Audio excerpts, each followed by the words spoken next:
Hello students, आज हम बात करेंगे क्लास 11th की बायोलॉजी के सबसे पहले चैप्टर जिसका नेम है the living world. Life is a unique complex organization of molecules. तो लाइफ एक यूनिक मॉलिक्यूल्स का कॉम्प्लेक्स ऑर्गेनाइजेशन है that expresses itself through chemical reactions, जो अपने आप को केमिकल रिएक्शंस के थ्रू एक्सप्रेस करती है, which leads to growth, development, responsiveness, adaptation and reproduction. तो ये सारे प्रोसेसेस इसके अंदर चलते हैं।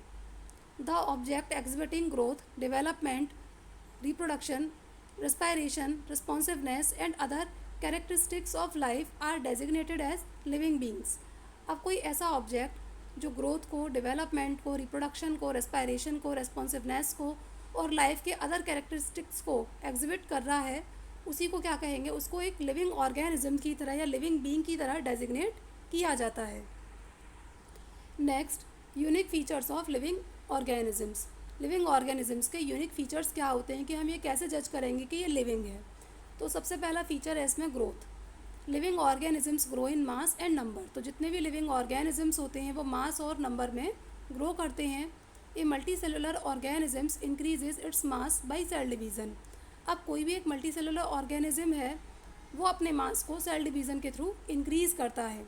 सेल डिवीज़न एक प्रोसेस होता है जिसमें कोई भी सेल डिवाइड करती है, और इसके अंदर भी दो प्रोसेस आते हैं, एक आता है म्योसिस डिवीज़न और एक दूसरा होता है माइटोसिस डिवीज़न। तो वो हम आपको अगले जो आगे चैप्टर्स आएंगे उनमें समझाएंगे। अभी आप ये समझ लीजिए कि जितने भी मल्टी सेलुलर ऑर्गेनिजम्स होते हैं वो अपने मास को सेल डिवीज़न के थ्रू बढ़ाते हैं।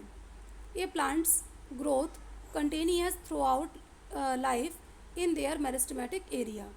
अब कोई भी अगर प्लांट है, उस प्लांट के अंदर लगातार ग्रोथ होती रहती है। जब तक वो सर्वाइव करता है तब तक उसके अंदर ग्रोथ होती रहती है। क्यों? क्योंकि उसके अंदर जो मेरिस्टेमेटिक एरिया है वहाँ पर ग्रोथ होती रहती है, जिसकी वजह से ये लगातार जब तक सर्वाइव करता है तब तक इसके अंदर ग्रोथ होती रहती है। But in animals growth occurs to a certain age. लेकिन जो एनिमल्स होते हैं इनके अंदर एक सर्टेन एज तक ही ग्रोथ होती है। Unicellular organisms also grow by cell division. Unicellular organisms भी सेल डिवीज़न के थ्रू ग्रो करते हैं। Living organisms show internal growth due to addition of materials and formation of cells inside the body. जितने भी living organisms होते हैं उनके अंदर क्या होती है? इंटरनल ग्रोथ होती है। और वो इंटरनल ग्रोथ क्यों होती है? Due to the addition of materials के एडिशन होने की वजह से होती है। और क्या होगा? इनकी बॉडी के अंदर सेल्स का फॉर्मेशन होता रहता है।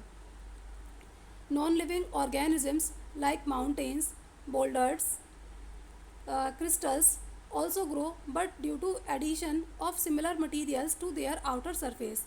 अब जैसे नॉन लिविंग होते हैं उनके अंदर भी क्या होती है? ग्रोथ होती है। लेकिन वो जो ग्रोथ हो रही है वो कैसे हो रही है? उनकी बॉडी के जो बॉडी की आउटर सरफेस है उस पर कुछ मटीरियल्स के एडिशन होने की वजह से हो रही है ना। तो यहाँ पर हम ये कह सकते हैं कि जो ग्रोथ है वो दो टाइप की होती है। एक इंटरनल ग्रोथ होती है और एक कौन सी होती है? एक्सटर्नल ग्रोथ होती है। इंटरनल और दूसरी होती है एक्सटर्नल। अगर किसी की बॉडी के आउटसाइड ग्रोथ हो रही है तो हम उसको क्या कहेंगे कि ये नॉन लिविंग है, और अगर किसी की बॉडी के इनसाइड ग्रोथ हो रही है तो हम उसको क्या कहेंगे? ये लिविंग है।